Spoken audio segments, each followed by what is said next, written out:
Hi hello నమస్తే. ఈరోజు morning ఒక ఇంపార్టెంట్ టాపిక్ మాట్లాడబోతున్నాం. అదే చాలా ఇంపార్టెంట్ టాపిక్. ఒక ఇంగ్లీష్ న్యూస్ పేపర్లో అఫ్కోర్స్ ఓవరాల్గా భారతదేశం మొత్తం మీద మార్జినలైజ్డ్ యొక్క సొసైటీ యొక్క పొలిటికల్ ఇన్ఫ్లుయెన్స్ ఎందుకు లేదు, ఎందుకు వెనకబడుతున్నారు అని ఒక పెద్ద కథ రాశాడు ఇంగ్లీష్లో.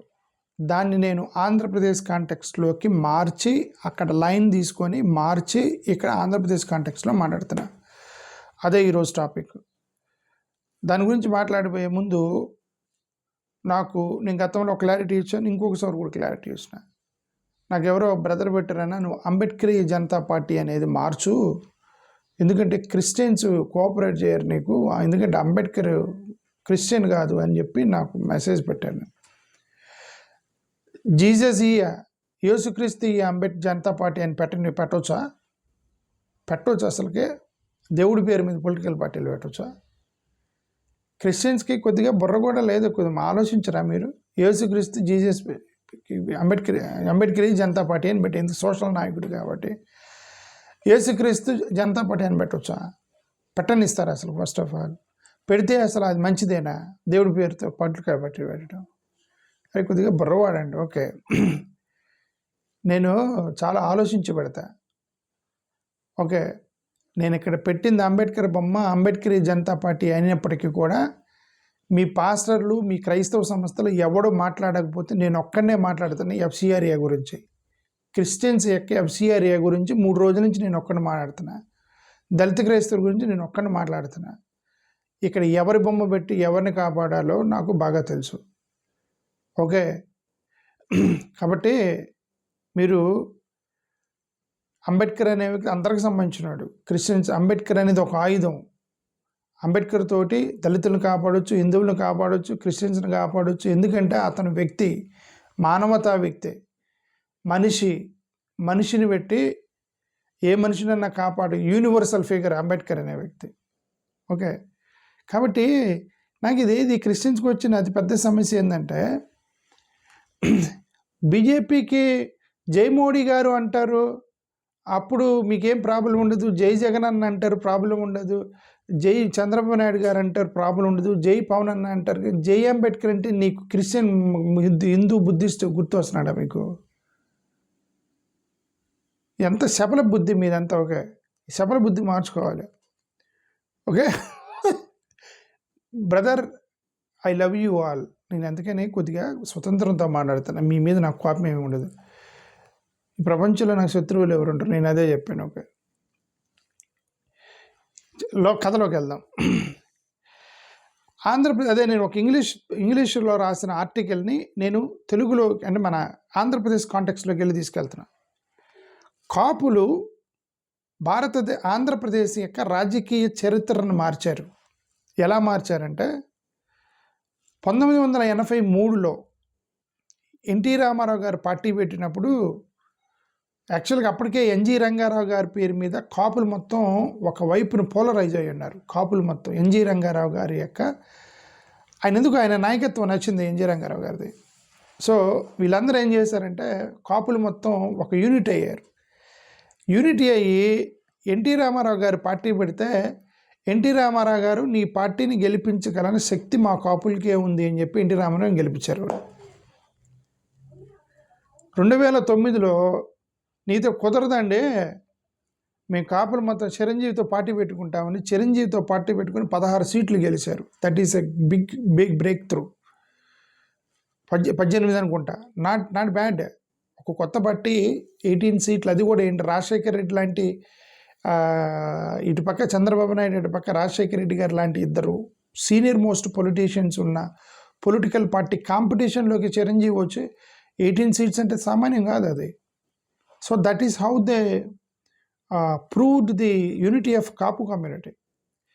2014లో పవన్ కళ్యాణ్ పెట్టి, మా అన్న పార్టీని మెరిచేటి నాకు నచ్చలేదు, మనకు ఒక పార్టీ ఉండాల్సిందే, టీడీపీకి ఓటు ఏంటంటే టీడీపీని గెలిపించారు కాపులు. 2019లో టీడీపీని వద్దు, మనం ఓడగొడదాము, నాకు ఓటు ఏంటంటే ఆయనకి ఓటు అయిపోయినప్పటికి కూడా టీడీపీకి వెళ్ళి వైసీపీని గెలిపించారు కాపులు.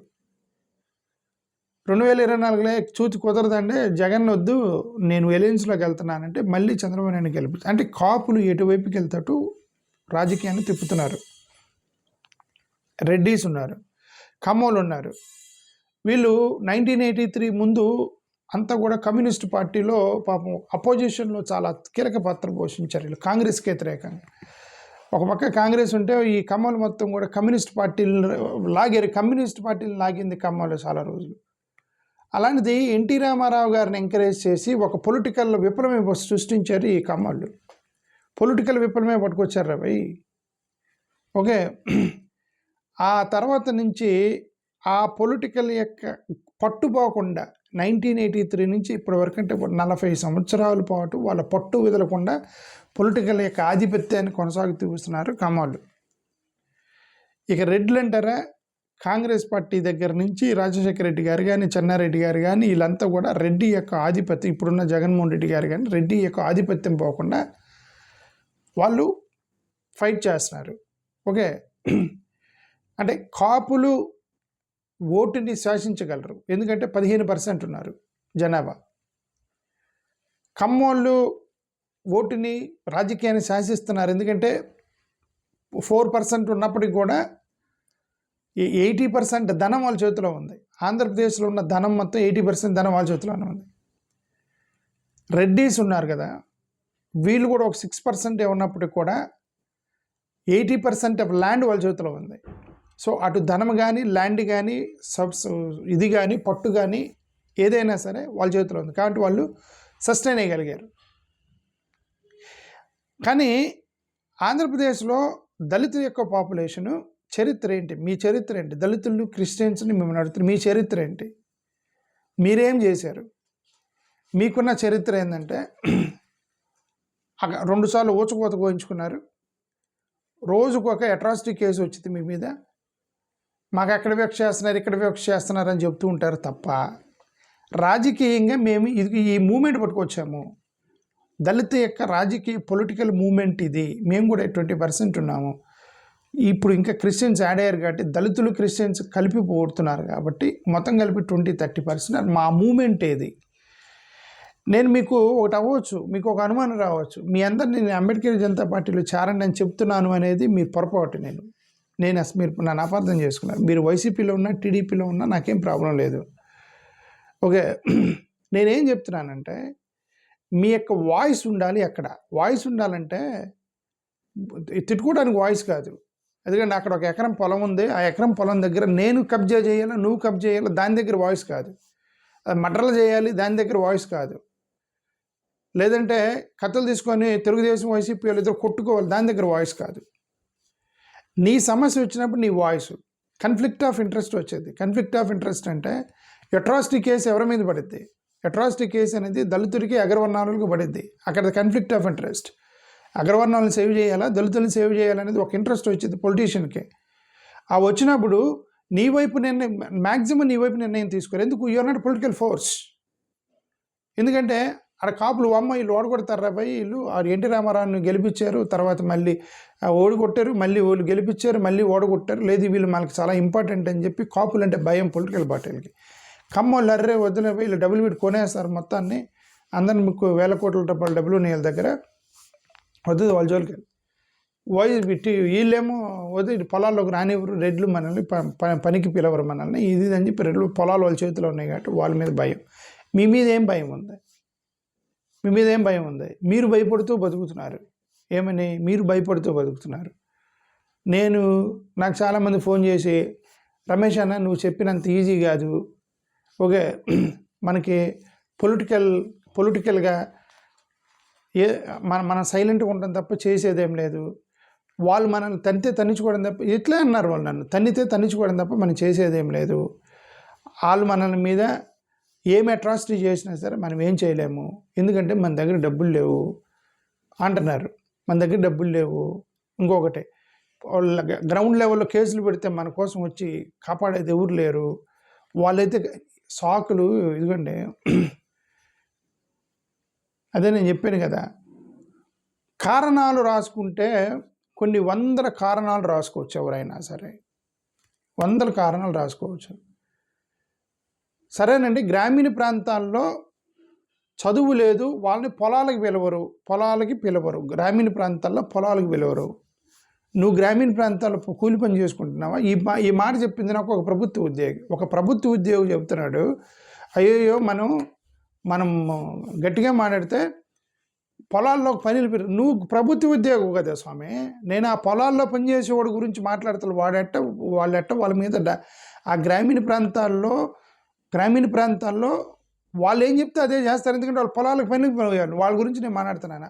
నువ్వు ప్రభుత్వ ఉద్యోగి కదా, అంటే నువ్వు పొలాల్లో పని చేసుకునేవాడు చూపించి నువ్వు తప్పించుకుంటూ అంటారు చూస్తున్నావు అంతే. అంతకనే ఏమైనా ఉందా? నువ్వు ఉద్యోగి కదా.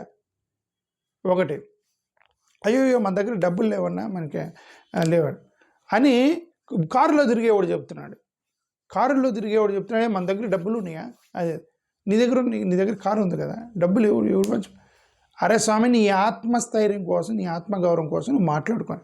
కాపులు ఎలాగా ప్రభుత్వాన్ని మార్చారో, రెడ్డీస్ ఎలాగా ప్రభుత్వాన్ని మార్చారో, మన ల్యాండ్ టైటిలింగ్ యాక్ట్ జగన్ గారి గవర్నమెంట్ ఎలా పడగొట్టిన తర్వాత వాళ్ళకి ఇప్పుడు మళ్ళీ రియలైజ్ అయ్యి మళ్ళీ జగన్ చుట్టూ తిరుగుతున్నారు. ఓకే, ఈ రెడ్లు మొత్తం వాళ్ళే పడగొట్టింది గవర్నమెంట్ని. రెడ్లు కోపం రావచ్చు, జగన్ కూడా కోపం రావచ్చు, బట్ దిస్ ఫ్యాక్ట్, రెడ్లు పడగొట్టారు జగన్ గవర్నమెంట్ని. ఎందుకంటే ల్యాండ్ టైటిలింగ్ యాక్ట్ ప్రచారం చేశారు వాళ్ళు అపార్థం చేసుకుని పడగొట్టారు. ఆ తర్వాత రియలైజ్ అయ్యి మళ్ళీ అదే బిల్లు పెట్టాడు చంద్రబాబు నాయుడు. ఇదేంద్ర మన ల్యాండ్ టైటిలింగ్ యాక్ట్ అని మనం పడగొడితే మళ్ళీ అదే బిల్లు పెట్టాడని.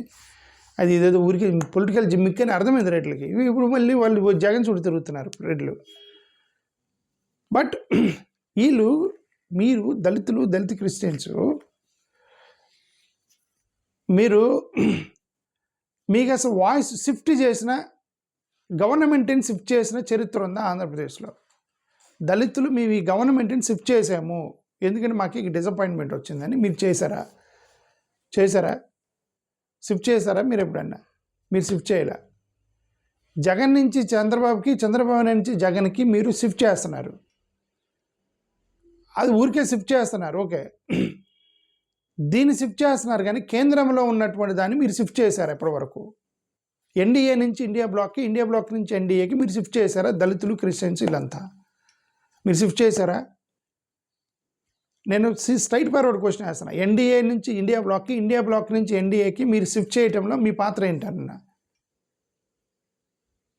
పాత్ర లేదు కదా మీది, జీరో కదా మీది. ఎందుకు మీ సమస్య? నాకు నిన్న ఒక అన్న ఫోన్ చేస్తే నేను అన్నతో మాట్లాడుతున్నా. అన్నతో మాట్లాడి, రమేష్ అన్న, ఇక్కడ మనకి స్కీములు అవన్నీ ఇస్తుంటారన్న, మనం చేయలేమన్నా అని ఒక రెడ్డి కులస్తునే మాట్లాడాడు. నాకు రెడ్డి కులస్తునే మాట్లాడాడు. ఒక రెడ్డి గారు క్రిస్టియన్కి అనమాట. అన్న ఏం చెప్పాడంటే, రమేష్, వీళ్ళందరినీ మనం యునైట్ చేయలేము క్రిస్టియన్స్ని, ఎందుకంటే వీళ్ళందరికీ లోకల్ స్కీమ్స్ కావాలి అని. అన్న, రెండు విషయాలు ఉంటాయి.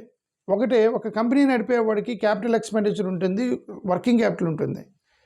వర్కింగ్ క్యాపిటల్ ఎంత అవసరమో క్యాపిటల్ ఎక్స్పెండిచర్ కూడా అంతే అవసరం. అంటే ఒక కంపెనీ, ఫ్యాక్టరీ నడిపేవాడికి వర్కింగ్ క్యాపిటల్ అంటే ప్రస్తుతానికి క్యాష్ ఉండాలన్నమాట. అవి చిన్న చిన్న ఖర్చుల కోసం అని చెప్పి నీ దగ్గర క్యాష్ ఉండాలి కంపెనీ నడవాలంటే, అది వర్కింగ్ క్యాపిటల్ అంటారు.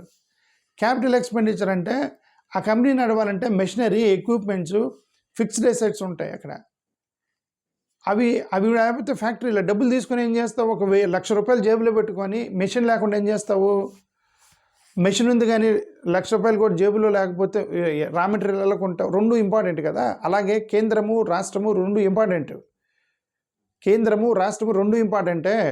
నీ రాష్ట్రం అనేది వర్కింగ్ క్యాపిటల్ లాంటిది. వర్కింగ్ క్యాపిటల్ అంటే నీకు అప్పటికప్పుడుగా స్కీములు ఇచ్చేవాళ్ళు, అప్పుడప్పుడుగా పోలీస్ స్టేషన్లు కేసులు పెడితే ఆ లోకల్గా రెడ్డినో నాయకుడో వచ్చి నేను నిడిపించేవాళ్ళు. లేదంటే నీకేమన్నా క్యాస్ట్ సర్టిఫికేట్ కావాలంటే, దౌర్భాగ్యం ఏంటంటే క్యాస్ట్ సర్టిఫికేట్ కావాలంటే ఎంఆర్ఓ నువ్వు చెబితే ఏంటల్లా, ఒరే నా క్యాస్ట్ సర్టిఫికేట్ దళిత నాయకుడు చెప్తే కదా నువ్వు ఇవ్వాలంటే, లేదు రెడ్డి గారి సార్ చెప్పించు, నాయుడు గారి సార్ చెప్పించు.